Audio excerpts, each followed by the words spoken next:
Welcome to the Deep Dive.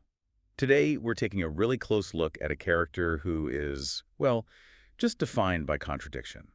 A walking paradox of heroism and something much darker. We're talking about Atenemis, the half-elf warlock. Exactly.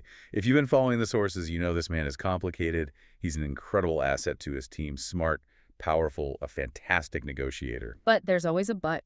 There is always a but. His power is tied directly to a demon patron, and the demands from that patron are getting, let's just say, treasonous, murderous even. So our mission today is to really unpack all the sources on Atenemis' journey, especially focusing on these recent events that have just brought this whole internal conflict to a boiling point. We're going to look at his incredible skill in combat, but also his, personal flaws and this string of really unsettling demands that led to, well, a morally gray execution at sea. Yeah, this isn't just a recap of what happened. We're trying to get at the why. Why did his patron tighten the screws right when the team was dealing with their most dangerous mission yet? It's a fascinating question. So let's unpack this, starting with the very core of who he is. What makes him such a double-edged sword for the party? Right. So Atenemis is, at his foundation, a character of incredible ability and deep, deep compromise. He's a half-elf warlock. That means his power doesn't come from study, it comes from a pact, a deal. And the sources are really clear about how that power shows up. He's all about these huge area of effect spells from a distance. You have to think of his go-to move, Eldritch Blast, not just as a spell. It's like a wave of pure dark energy he can just throw across a battlefield. And he backs that up with things like Shatter. So for any group of enemies bunched together, he's a nightmare. But it's not just about the damage I put. He's quick-witted. He's decisive. Oh, absolutely. We've seen it again and again. Remember early on in Duskmere, everyone else was just frozen, and he was the one telling the guards to start evacuate. He sees the most direct path to a result, and he takes it. And that's true outside of a fight, too. In negotiations. He's the one who got the down payment on their pirate hunting ship, right? The ship, the crew's pay. 2 silver a day per crewman. He hammered out the details. But that efficiency, that power, the shadow is always there. It comes at a cost. A huge cost. Yeah. And it's not just the demon. He's already got these vulnerabilities. That's the perfect word for it. His demon patron is one thing, but on a personal level, he's kind of ripe for corruption anyway. He has a serious gambling habit. We saw that in Dawnmere. And didn't he make a bet in a Fey dungeon? He did. He risked a key part of the mission on a wager against some sprites. It's this opportunism, this constant search for a personal edge. Like grabbing the Fey syrup from that cave in the Fey forest. The team is trying to survive, and he's just looting. And that bleeds into a willingness to risk his own soul, really. Remember in Sunspire, he just drank some mysterious water because, well, why not? And ended up hearing pixie voices for days. So these small compromises, they sort of pave the way for the bigger ones. Exactly. They make the massive, morally bankrupt commands from his patron feel like just the next logical step.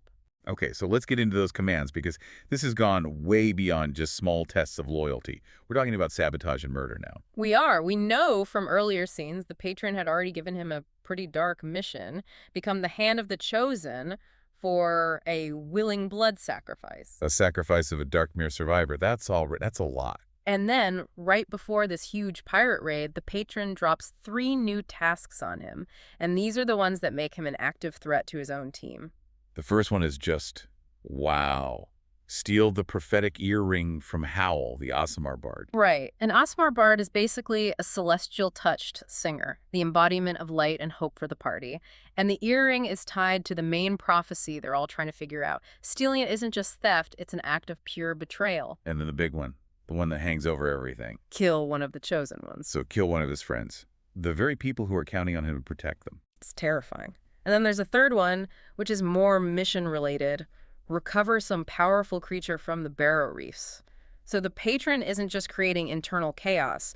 It's trying to co-opt the team's main quest. It just raises this huge question, doesn't it? How can a character who pulls off these amazing heroic acts, I mean, he saves entire communities square, that with being told he has to murder his friends? It's a moral demolition derby, and to understand the choices he makes, you have to see just how valuable he is to the team. They don't just put up with him. He's often the reason they succeed. I was looking at the source notes on that fight with the corrupted priestess in Sunspire.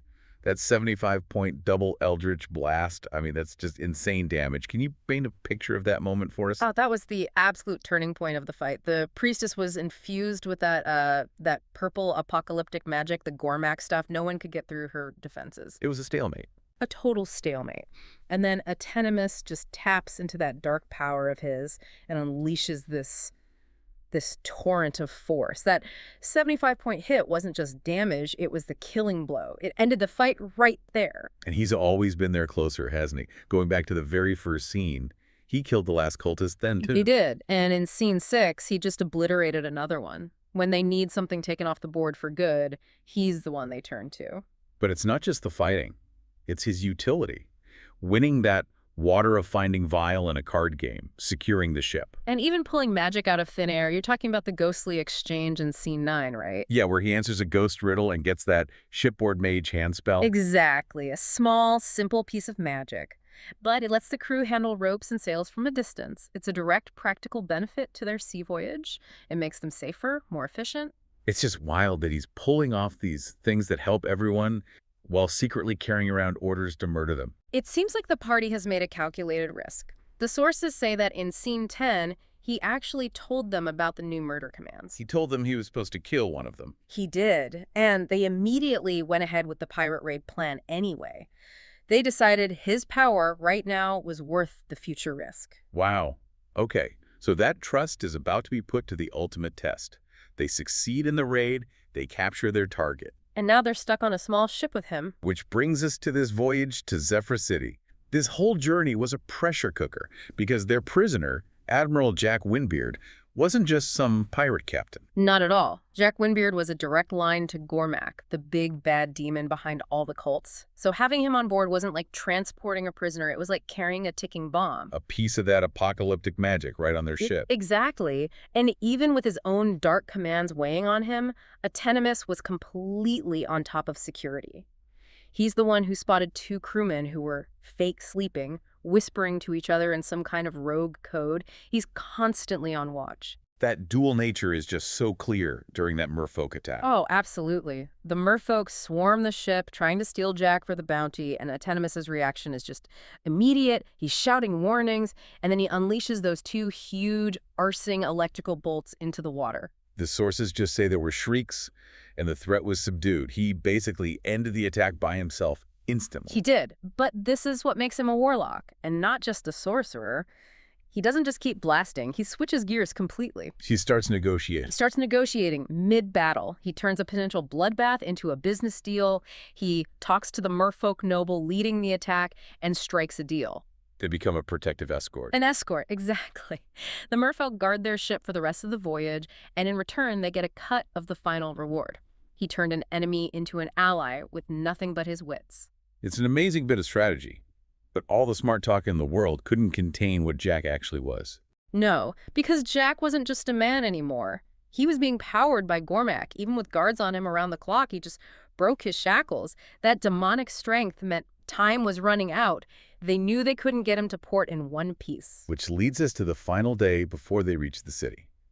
The moment where everything comes to a head. Jack makes one last desperate attempt to escape. He breaks free again, and Eryn has to bludgeon him unconscious, and that's the moment they all realize this can't go on. Welsys, Eryn, Atenemis. Yeah. They have to face the fact that even unconscious, Jack is a beacon for evil and a threat to every soul on that ship. And this is where Atenemis makes a choice that is, well, it's strategically brilliant, even if it's morally terrifying. He sees a way to fulfill his patron's command. But on his own terms. He chooses a target that is, by any objective measure, a source of great evil. And he makes this incredible statement. He says that Jack's evil, the one infused with that purple apocalyptic magic, is greater than his benefactor. Wait, let's just pause on that. That's a huge statement. He's saying the demon Gormak, working through Jack, is a bigger threat to the world than his own demonic patron. It's a hierarchy of evil. He's choosing the lesser of 2 evils, or rather, he's choosing to eliminate the greater one. He's not betraying his party. In his mind, he's protecting them from a far worse fate. He frames the murder as a necessity. And the party agrees. Welsys and Eryn, they nod. They give their consent. They do. And so Atenemis performs a coup de grace on Jack Windbeard, a decisive, lethal act. He fulfills his benefactor's command to take a life. And in doing so, he saves the party and secures their mission. It's a chillingly perfect solution for him. The sources are explicit. As Jack dies, that purple glow just fades away and a strange peace settles over the ship. A terrifying victory. And, being Atenemis, he immediately cashes in on it. Of course he does. They get to Zephyr City, and he uses his negotiation skills one last time. He secures a massive bounty, 10,000 gold for Jack's body. And the breakdown of that money is so revealing, isn't it? It really is. The team gets the biggest share, 6,000 gold. The merfolk get their 4,000 as agreed. But then Atenemis skims an extra 200 gold off the merfolk's share. For what? A delivery fee. And for minor damages to the ship. Even after this dark, soul-wrenching act, he's still looking for his angle, his extra little profit. He literally monetized a murder that was commanded by his demon patron. It's a level of cold, calculating efficiency, that is. Almost admirable, in a horrifying way. He used the pact to serve the party's goals and walked away richer for it. So we've watched him walk this moral tightrope and somehow come out on top. He fulfilled a dark command, but he did it for the greater good. The cost of his power is crystal clear now. The pact demands murder, but he found a loophole. He found a target whose death was not a betrayal, but a necessity. So where does that leave us? He's satisfied his patron for now, he's wealthy, but those other two tasks are sting on the table. He still has to steal Howl's earring. And most importantly, he still has to kill one of the actual chosen ones, one of his allies. Which leaves us with a pretty chilling question to think about, doesn't it? It really does. Now that Atenemis has found a way to make fulfilling his pact feel heroic, justifiable, even profitable, what happens next time? Will his moral compass be that much easier to sway when the target isn't a demon's puppet but a friend? He's set a precedent for himself now. Murder can be a tool for success. Welcome back to the Deep Dive. Today we are focusing our lens on a single character whose actions are often small, but whose impact is just, well, explosive. We're talking about Bip, the halfling rogue. That's right. The party is in this really interesting spot. They've survived the apocalypse. They're heading toward the huge city of Zephyr. They've even got a ship now. Right. But before any of that can happen, they have an immediate critical mission. They have to deal with the pirate problem around Corel Barrow. And, you know, the big story has all this grand magic and brute force. But what we want to do in this deep dive is get really surgical. We're looking at Bip's specific pivotal contributions, first in the Overland Pirate Raid in Scene 11, and then in that incredibly tense prisoner transport in Scene 12. These are the moments where his unique rogue skill set was, I mean, it was the only thing that could have worked. Absolutely. So just to ground everyone, who is Bip? Okay, so Bip is the halfling rogue. He's nimble, he's elusive, highly skilled in stealth, his bow, and maybe most importantly, sleight of hand. And he's pragmatic, maybe even strategically ruthless. Is that a fair way to put it? I think that's perfectly fair. He is all about survival and, let's be honest, acquiring wealth. Ruthless is a strong word, though. Do the sources suggest that's just who he is, or is it purely a calculation? It appears to be pure calculation. His whole background is about utility. He opens opportunities, and that's not just locks. That's, gaps in enemy lines, moments of distraction. So he sees the world as a series of levers to be pulled. Exactly. It's why sleight of hand is his core skill. And we see that play out early on, right? His tendency to loot and pickpocket even when things are at their most dire. Oh, absolutely. During the evacuation of Duskmere, I mean, this city is literally being destroyed. And he's lingering to loot things. He's picking up valuables. And then later, of course, he gets caught pickpocketing in Dawnmere. He just can't seem to help himself. But it's more than just simple greed, isn't it? There's that one really dark anecdote. The darkest one in his file, I think. During that same Duskmere evacuation, he needs to draw a dragon's attention away from the party. Okay. He doesn't fight it. No, instead he ties a bell to a fleeing villager. Wow. Just uses them as a living decoy to make sure the dragon is focused elsewhere while his group gets away. Okay, but wait. His core bond is with the party, right? He's one of the original four. They survived the wave of dirt after the first dragon fight. He is, absolutely. He often shares duties with Eryn and Welsys. So why do that? Why not just, I don't know, throw a rock or something? Why such a cruel, elaborate method? Because it's efficient. It guarantees the threat is diverted, and he uses the path of least resistance. It tells you everything. For Bip, non-party members are expendable resources if it secures his group's survival. So self-preservation above all else, and that's the foundation of his tactics. Yes, and it's that ruthless efficiency that we see put into practice when they start planning the pirate hunt. Okay, so let's get into that. Scene 10 wraps up, and the team decides they have to attack the pirate base by land. Right, they can't risk their new ship. And Welsys, the engineer, builds this custom cart to haul their rail cannon. A fantastic piece of work. And the Overland team is handpicked for their skills. It's Bip, Welsys, Eryn, and Debbie the Elf Wizard. And right away, on the trek north, Bip gets a chance to show what he can do outside of a fight. The Wandering Scarecrow. Yeah, the team tries diplomacy, reasoning with it, and it just completely fails. It fails. And that's where Bip's, small-scale manipulation comes in. He doesn't talk. He uses his mastery of sleight of hand. To do what? He steals the Scarecrow's hat back, the one it had dropped. Yeah. And he uses that little object to lure the scared creature all the way back home to his farmer. And they get a bushel of turnips for it, which sounds, I don't know, kind of silly. It does, but think about what it shows. He didn't use force. He didn't use magic. He used finesse and an understanding of leverage to solve a problem. He understood what mattered to the Scarecrow. Exactly. The ability to manipulate small things with speed and subtlety. It's not just for picking pockets. And this skill pays off almost immediately afterwards. The drunken ex-pirate. The ferryman, yeah. And in his misery, he spills everything. He gives them the key piece of intel for the whole raid. A secret entrance. A secret entrance to the bottommost level of the pirate base. And what's fascinating there is the choice they make. They could have captured him. Easily. But they show mercy. Because that piece of information, that secret entrance, was worth more than one prisoner. Absolutely. And that intel was the key that Bip was about to turn. Which brings us right into the infiltration in Scene 11.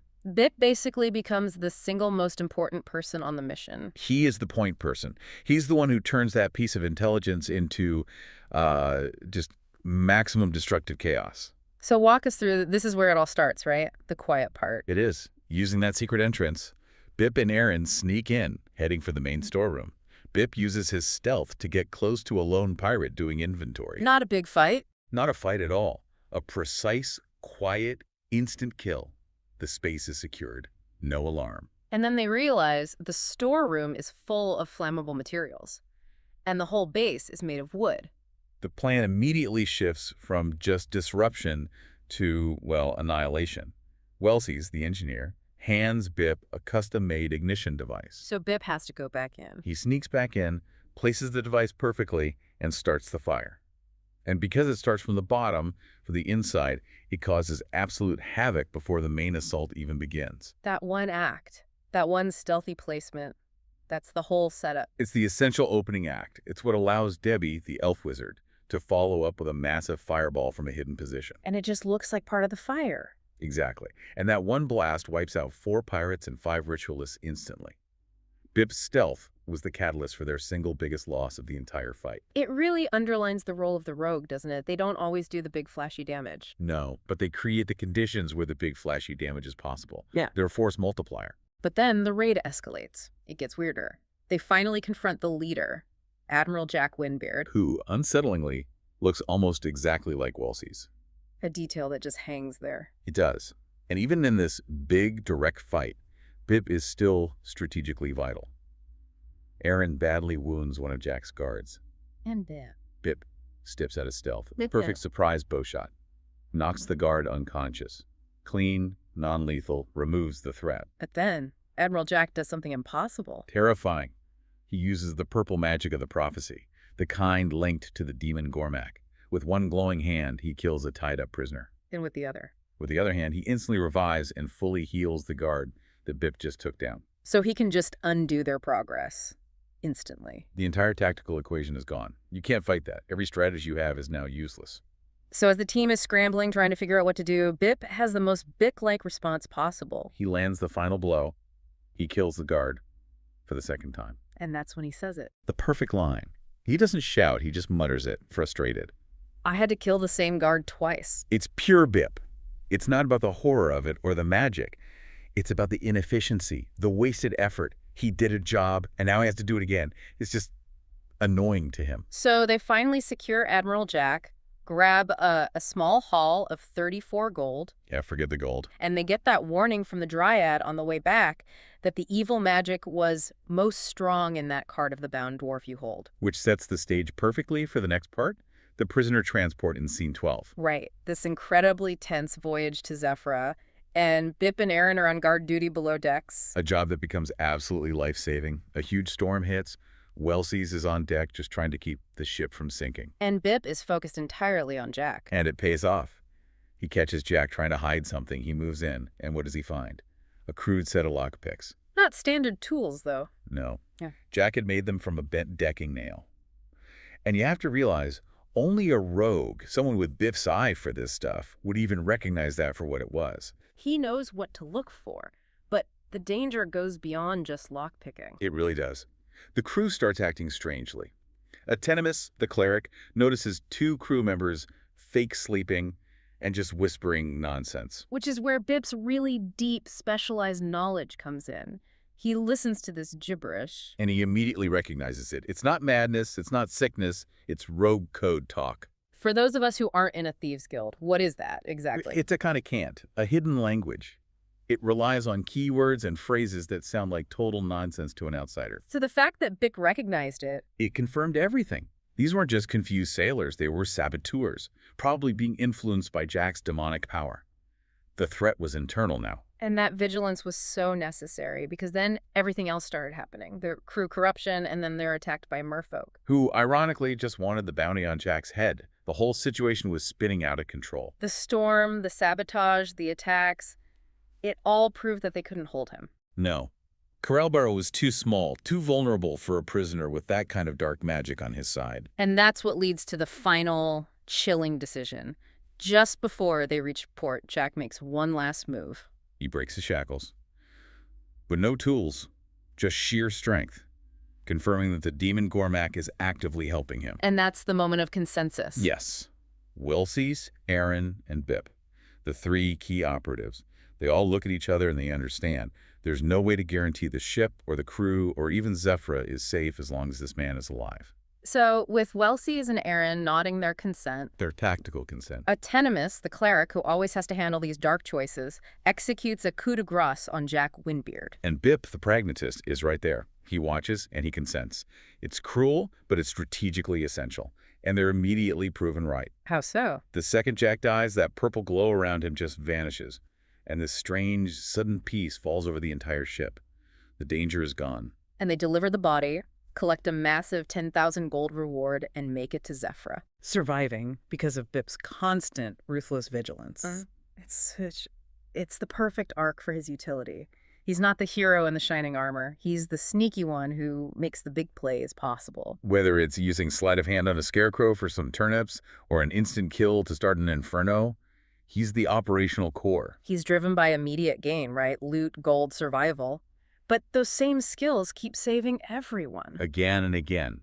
More effectively than brute force ever could. So we'll leave you with this final thought to chew on. Bip is defined by these ruthlessly pragmatic choices. Early on, we see him sacrifice a stranger, a villager, for his own survival. Purely selfish. But later, he consents to a really harrowing execution for the survival of the entire group.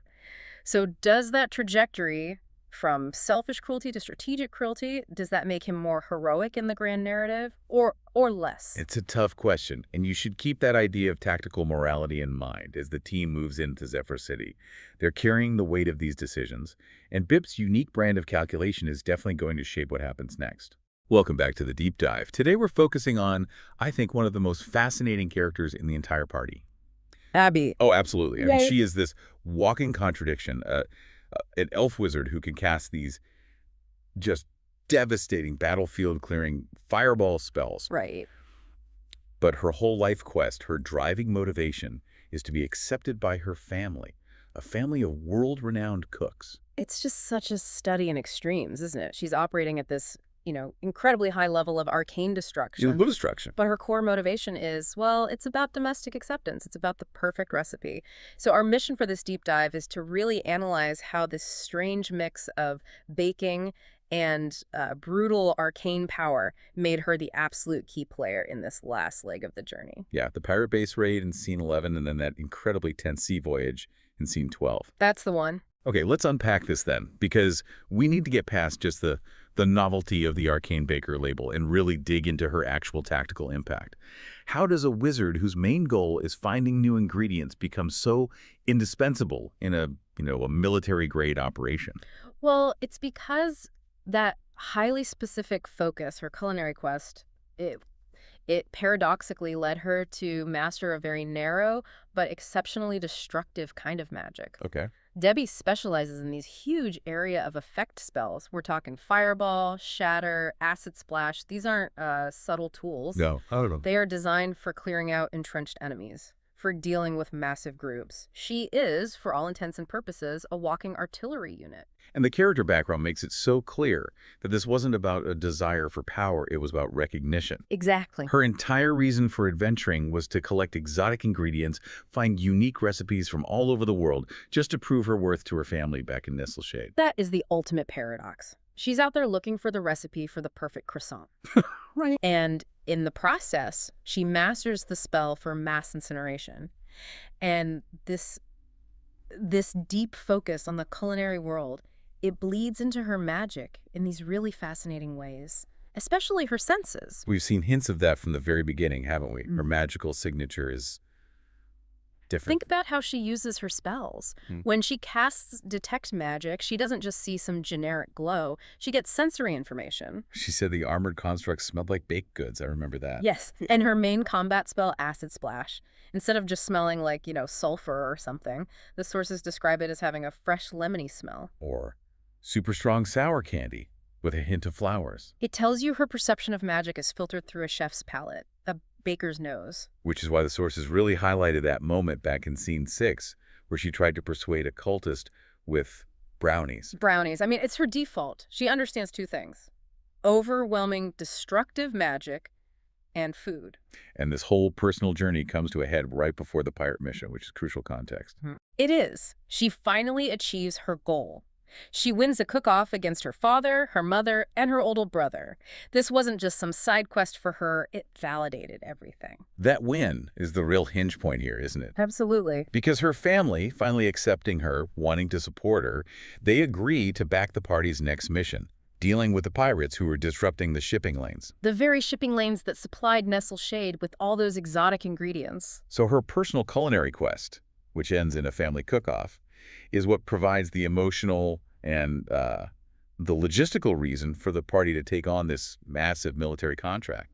The baker secures the mission for the wizard. Which brings us to Scene 11, the raid on the pirate base. They put all that military-grade power to the test. And Debbie is chosen for the overland team. Her, Welsys, Eryn, and Bip, tasked with breaching this heavily fortified base. Their whole strategy hinged on this piece of intel they got. From a drunken ex-pirate. You can't make this stuff up.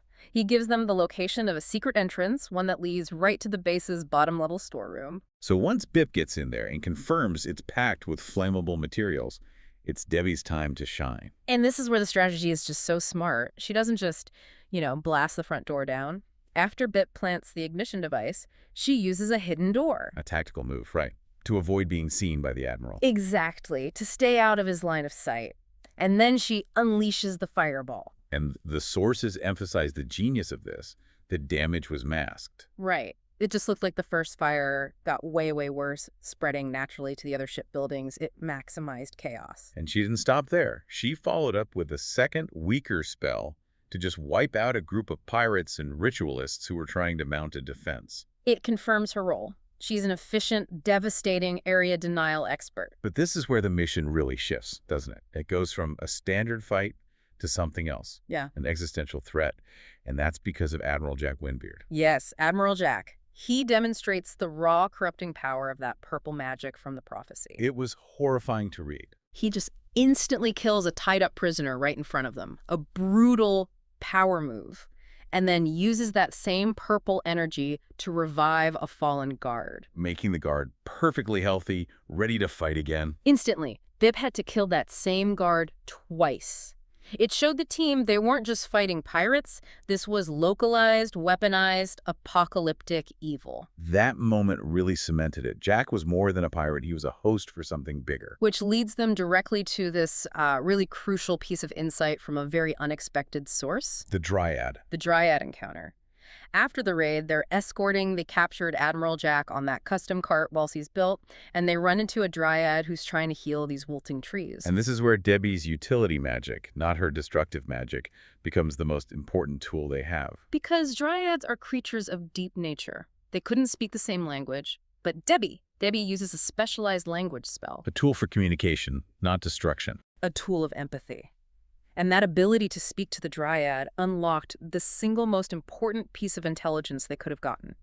The Dryad warns them. She says the source of the evil magic is, and I'm quoting, most strong in that card of the bound dwarf you hold. Directly pointing at Admiral Jack. So she didn't just communicate. She got a prophetic confirmation that this pirate leader was the focal point of the whole evil they're fighting. Exactly. Her soft skills yielded hard intel, and that intel dictates everything that happens next. Her unique blend of knowledge made her the party's essential diagnostician.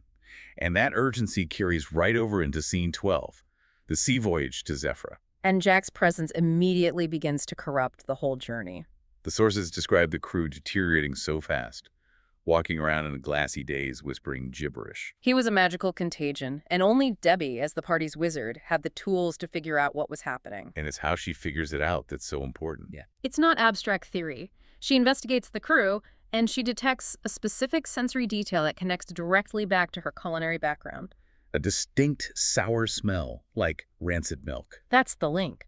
A smell of spoilage, of putrefaction, tied directly to a magical curse. It connects her personal frame of reference right to this demonic threat. That sour, rancid smell confirmed it for her. A magical charm or curse was actively infecting the crew, and it was coming from Jack. Power granted to him by the greater demon, Gormak. The one Jack had been bragging about. Her diagnosis was certain. Jack wasn't just a prisoner anymore. He was a walking vessel of magical and biological warfare. And based on Debbie's diagnosis of this active, contagious threat, the team realizes how severe this is, especially since Jack could revive his allies. It forced them to take these incredibly harsh measures, morally really difficult stuff. They moved into damage control. Full-on quarantine. They cut his rations to the absolute minimum, and, this is the striking part, they tied a bag over his head. The sources say it was cruel but necessary. It was a calculated risk. They had to try and muffle any somatic spells he might try to cast. The evil in him was just too dangerous to let it have free reign. And we have to connect this back to Debbie's own past experience. This wasn't her first brush with this kind of corruption. No, it wasn't. Back in Sunspire Scene 6, her curiosity, always a wizard's flaw, led her to poke that corrupted pool. And she got hit with necrotic damage, started hearing evil voices. She has firsthand sensory knowledge of what Gormak's corruption feels like, what it sounds like. That personal trauma, it must have reinforced her certainty. She recognized the scent of true evil because she'd touched it before. But even with all their precautions, the threat just kept escalating. Oh, yeah. Jack kept trying to escape. Merfolk attacked the ship, trying to claim the bounty on him. His restraints were physically loosening. Welsys, Eryn, and Atenemis, they realized that Gormak was actively feeding him strength. Making it impossible to hold him until they reached Zephyra. They were facing this impossible ethical choice, but it was dictated by tactical necessity. Exactly. If you can't contain him, and his very presence is turning your crew into his potential reanimated soldiers, you have to eliminate the source. Which forced that final, terrible decision. Atenemis, who we know has his own dark contract. With his own morally gray patron, right? He reveals that one of his assigned tasks is to kill a chosen one. And the sources are so specific about the group's involvement here. This wasn't some rash murder. It was a necessary execution made under extreme duress. The text says Welsys and Eryn nodded. They gave their consent. They understood the weight of it. So Atenemis performed the coup de grace on Admiral Jack Windbeard. And the aftermath. It provided the ultimate validation for everything. For the Dryad's warning, for Debbie's diagnosis, what happened when he died. It was instantaneous and profound. The purple glow that was always around him, it just visibly faded, sunk out of the ship, dissolved into the sea. And a strange peace fell over everyone. Complete peace. It confirmed it. Jack was a mobile, concentrated host of the prophecy's evil. Removing him neutralized the threat. And they delivered the body to the magistrates in Zephyr City, got a huge reward. 10,000 gold. The morally painful choice was, objectively, a victory. And when you look back, Debbie's whole arc here, it shows that fighting an apocalypse, it's not just about brute force. No. Her value is about perception. The diagnostic skill to detect a curse that smelled like rancid milk. The soft skill of communication to understand a dryad's warning. The baker's nose saved the ship. So what does this all mean for them going forward? The sources make it clear, the purple glow was strongest in Jack, and his death brought peace. But the source of it all, the greater demon Gormak, He's still imprisoned, but he's still very, very active.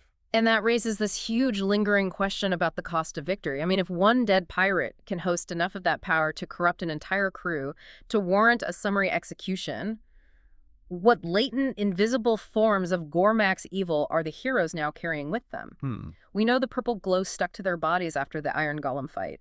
They used overwhelming force to defeat a host of Gormak's evil. So you have to wonder, when they use their own powerful apocalyptic scale, magic like Debbie's fireball, which relies on channeling immense energy. Are they inadvertently feeding the very demon they're fighting? That shadow is definitely going to follow them to Zephyra. Welcome back to the Deep Dive, where we extract the absolute essential knowledge from your sources. Today, we are narrowing our focus to just one single, really compelling character, Eryn, the human ranger. Yeah, and Eryn he's deceptive. You know, he's a quiet older guy, a little salt and pepper in the hair, temples are graying, his gear looks durable, but it's definitely not new. Right. So he comes across as a sort of low-key, competent veteran. But the sources show he's just perpetually swimming in high-stakes personal risk. He's got a bounty on his head. A bounty, he's a highly decorated soldier. The Order of the 3 Gold Leaves is no small thing, and yet he is always the one standing in the first line of fire. That's the Eryn paradox, isn't it? He's the anchor of competence for the group, but he has more personal baggage than, well, maybe anyone else. He looks like he's just there to do a job, but I mean, he has assassins after him for starting a war. And our mission today is really to unpack that paradox. We're going to focus intensely on the moral and the physical toll of his recent missions. Specifically, the Overland pirate raid in Scene 11. And the really chilling compromise he makes during that sea voyage in Scene 12. And to really get the weight of that compromise, you have to start with his motivation. He's not just some hired gun. Okay, so let's pull on that thread. We see the piercing gaze, the military bearing, but what's actually driving him? It's all rooted in family tragedy. His father was crippled, an arrow to the knee, during a mountain orc ambush. Oh, okay. And his father just never recovered mentally, fell into a deep depression. So Eryn's mother had to support the family with, craft work and making healing tinctures. So Eryn joins the military to get away from all that. Exactly, to escape that stagnant misery. His drive now is protection, but that personal vendetta against the orcs it's always just simmering right below the surface. That explains the quiet intensity for sure, but it doesn't really explain his flaws, which are massive high-risk flaws. You mean the gambling? The gambling. Right. He's working to provide for his family, but he loses his earnings to cards and dice almost as fast as he gets them, which explains the older gear, right? He just can't hold on to money. It's a self-sabotaging cycle. And then, like you said, there's the bounty. 500 gold dead. Or 2,000 gold alive. That figure's huge, and it's constantly attracting the worst kind of attention. But the way he deals with it, it completely defies that disciplined image. This is what I love about him. He has these unconventional tactics that are just brilliant. You have to think back to Scene 6. An assassin tracks him down, and instead of some big duel, Eryn manages to get a 4-month extension on his own bounty. But the source notes say he stupidly blurted out the existence of the notice. But when you look closer, it's not stupid at all. It's a brilliant tactical move. It's disguised as foolishness. He just disarms the whole situation with this confusing transparency. He fights with bureaucracy and psychological warfare, which unbelievably includes music. He's a ranger who plays the bagpipes. Exactly. It seems so whimsical, but it's incredibly effective. We see him use them to rally the crowds in Duskmere, but he also uses the music to sow genuine dread in the enemy ranks. And at sea. That spooky sea shanty that gives the sailors an advantage. Right. He weaponizes everything he has, from, a bent nail to a shrill instrument. He has this surprising tactical depth. Okay, so we have this gambler, wanted man, musical tactician. Now let's get to the situation that pushed him to his absolute limit. The overland mission to Corral Barrow in Scene 11. This whole mission was born out of necessity. It was driven by the new demands from Atenemis' patron. They had to confront a greater evil, secure assets. And they had a new ship, but they knew the local pirates, led by Admiral Jack Windbeard, were a huge threat. So they decided to take the fight directly to the pirates' northern shore base. And Eryn and Bip, they take on the most dangerous part, the infiltration. Yes, and that speaks to Eryn's practical, get-it-done nature. They moved toward the storeroom to check for flammables. That was the critical step. They confirmed the room was basically a tinderbox, and Bib snuck back to set Welsys' ignition device. And once that fire goes off, it's just chaos. Pure chaos. Guaranteed chaos. And the focus immediately shifts to the confrontation. It really does. Eryn and Welsys charge out a second door, and they are face-to-face with the remaining guard and Admiral Jack Windbeard himself. And this is where the fight goes from, like, a simple skirmish to something genuinely horrifying. It does, because Admiral Jack wasn't just a pirate, he was a conduit. He was possessed by Gormak's magic, this apocalyptic purple demonic power. And he shows it off immediately. In the most brutal way. Yeah. He executes a tied-up prisoner with it, and then he revives the guard Eryn had just taken down, instantly heals him. So suddenly, you're fighting enemies you have to kill twice. And Eryn takes the full, horrifying brunt of that. He absolutely does. He faces that revived guard all by himself. And the source material is very clear about this. He absorbs massive damage. He's just holding the line against an enemy who is functionally immortal until Bip can land that final second killing blow. He was nearly down to a quarter of his health. Yeah. He's effective, but he's a damage sponge. He relies on his training and his allies to survive that sheer volume of punishment. The physical cost was immense, but the psychological cost, that came right after. After they secure Jack Windbeard, they meet the Dryad. Yes, the unsettling aftermath. Her apple trees are wilting because of this evil magic. And she confirms their worst fear.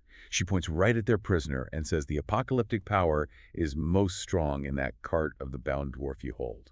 So Jack isn't just a prisoner anymore. No, he's a portable engine of demonic destruction. He's a ticking time bomb. And that revelation just completely changes the game for the voyage in Scene 12.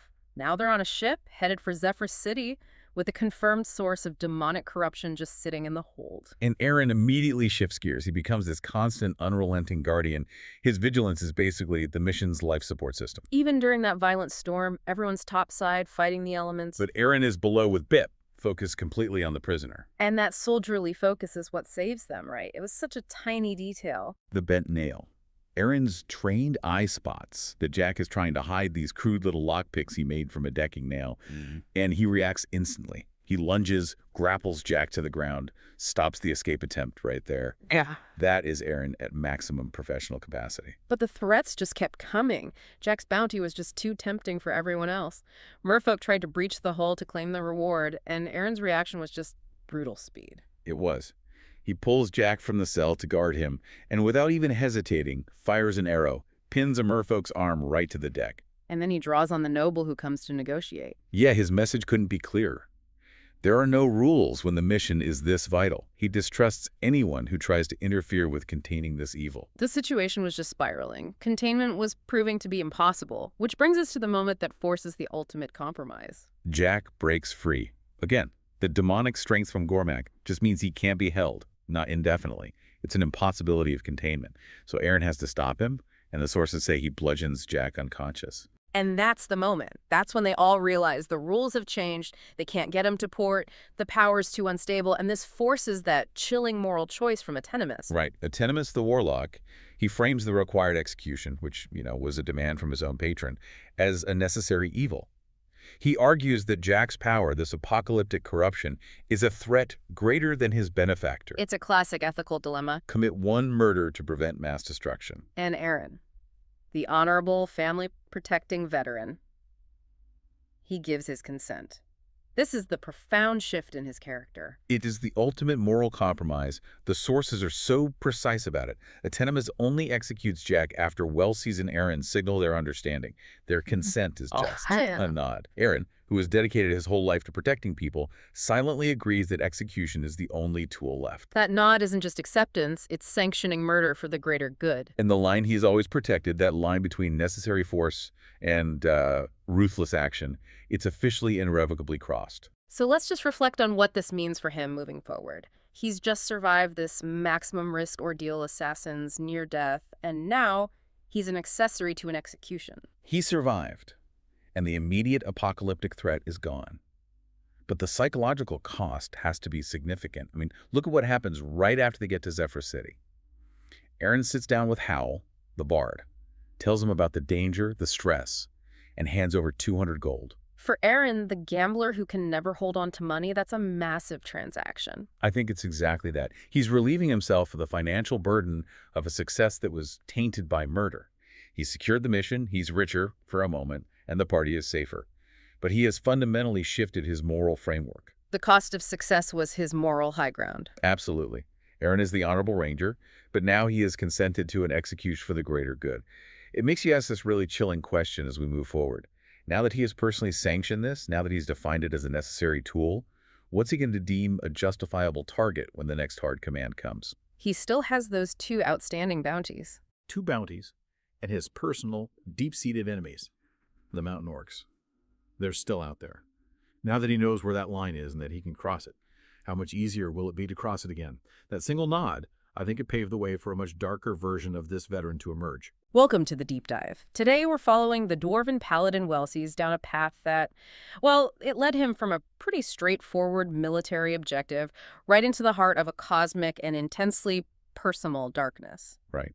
You have Welsys, this man completely devoted to his divine oath, who just wanted to bless his great axe at a few shrines. And what he found instead was a direct genetic link to the very evil he swore he would destroy. It's this profound moment of convergence for him. His lifelong, unwavering piety just collides head-on with a shocking family history. He's forced to face an enemy who looks like his own brother. All while dealing with this escalating pressure of a global demonic conspiracy, the story just spirals from a tactical raid to this desperate moral standoff on the high seas. It really does. So our mission today is to really analyze this tumultuous journey. We'll dig into Welsys' practical ingenuity preparing for the raid, the horrifying confrontation where a pirate reveals a secret of his lineage, and then the extreme, sometimes frankly cruel measures the crew had to take during their voyage to Zephyra to contain this prisoner, a man just contaminated by the greater demon Gormak. Okay, so let's start with Welsys himself, the paladin, defined by his oath and his god, but who, really thrives on practical preparation. That's the key to him, isn't it? He is, first and foremost, the vanguard. He charges with his god-blessed great axe, which right now has a blessing for generating plant life. Which is a surprisingly gentle blessing for such a fearsome warrior, It is, but what really defines his capability, it isn't just his faith, it's his engineering mind. That's the dwarf in him. Before this whole overland mission, he didn't just rely on magic or brute strength. He used his knowledge of construction to build a custom cart. And we're not talking about a little wagon for luggage here. No, not at all. This was a specialty rig, right? Right? Engineered to haul one of the ship's massive rail cannons and all of its ammunition across really rough terrain. That attention to detail is just incredible. It tells you he approaches every challenge as a problem to be solved, not just a threat to be smashed. And speaking of preparation, he also thought about failure at sea, even though this started as a land mission. Right. Back in Corral Barrow, he upgraded his armor to Mariner's splint mail. An incredibly prudent move. Yeah. That armor was specifically enchanted so he wouldn't sink if he got knocked overboard. It acknowledges the inherent dangers of their world. This isn't just an equipment upgrade then, it's a tactical shift. He knows pirate warfare means you're always facing the water. Exactly. And this careful planning, it just sets the stage perfectly for Scene 11. Welsys, Eryn, Bip, and Debbie the Elf Wizard, they're chosen for this critical overland mission to disrupt the pirate base. They had planned to just scout, but thanks to Welsys' judgment, they got something much, much better. They did. They ran into this drunken ex-pirate, a ferryman, who was trying to escape his past.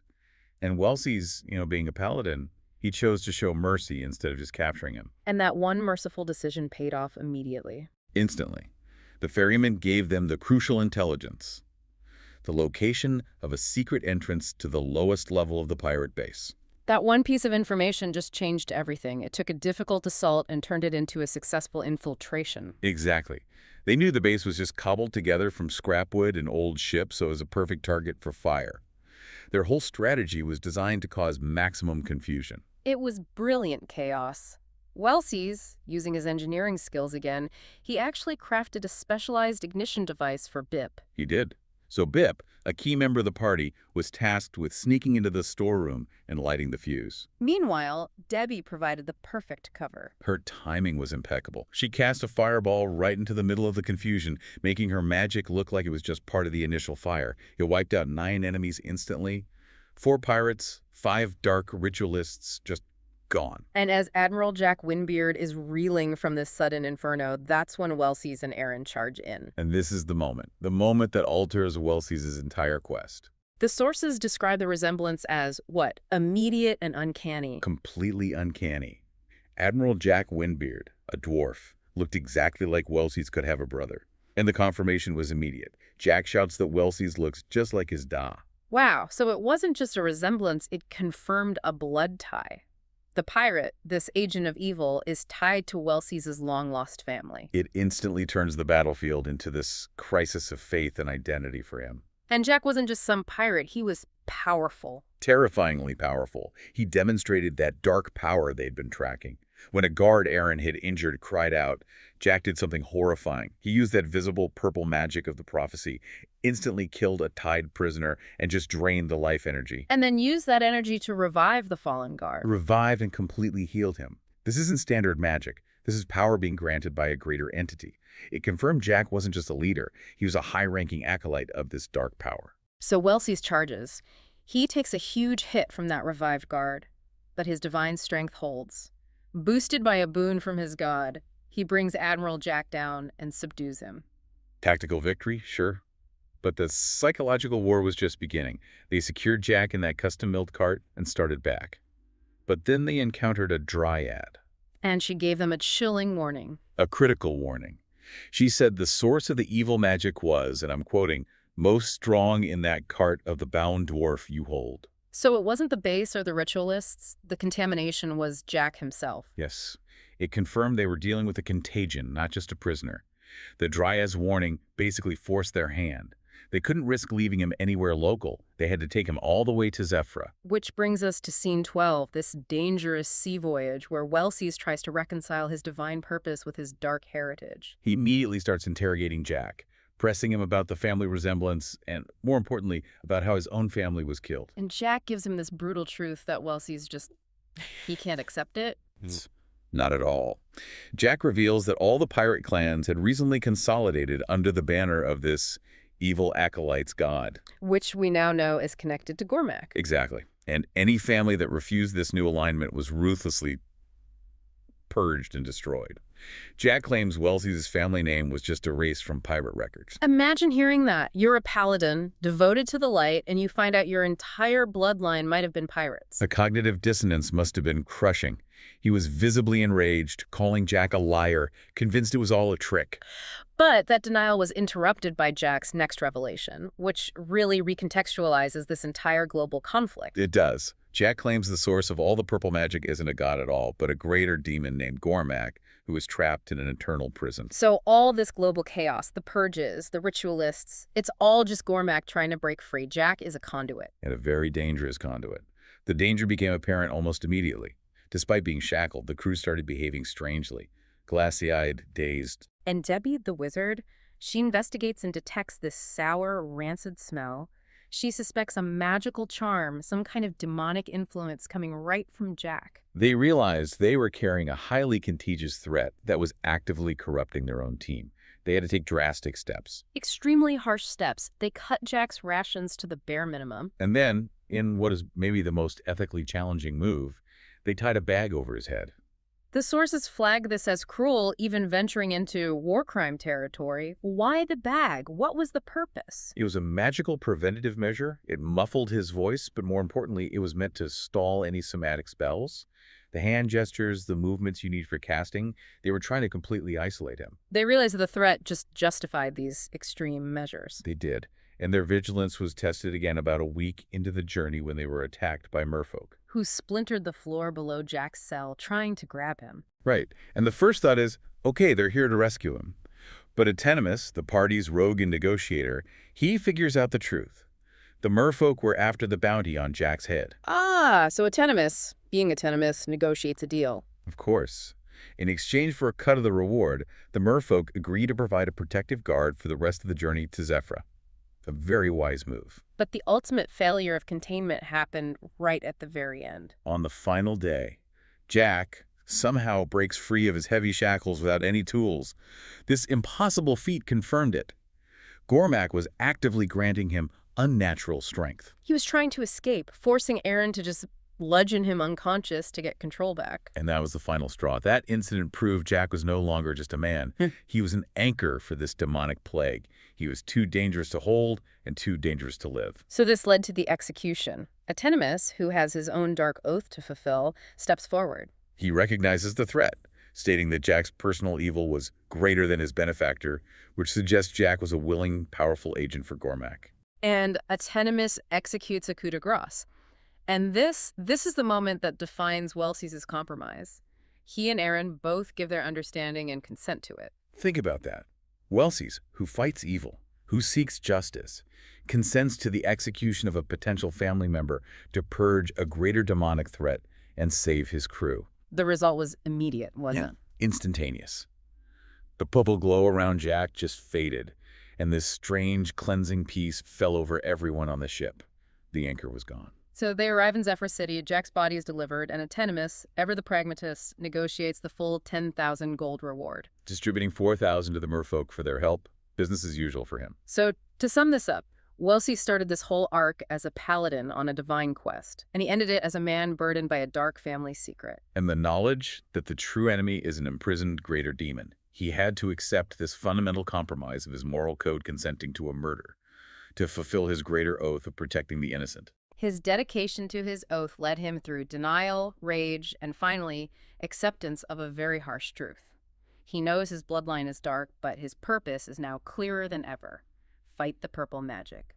Fight Gormak. And he's not just left with clarity. He has that ghostly silver doubloon, the one that pulses near buried treasure. He has the knowledge of Gormak's existence, and he has this personal trauma from Admiral Jack. Which leaves Welsys at a crucial crossroads. Will he dedicate his quest to actively hunting the true, invisible source of the purple magic, this greater demon Gormak?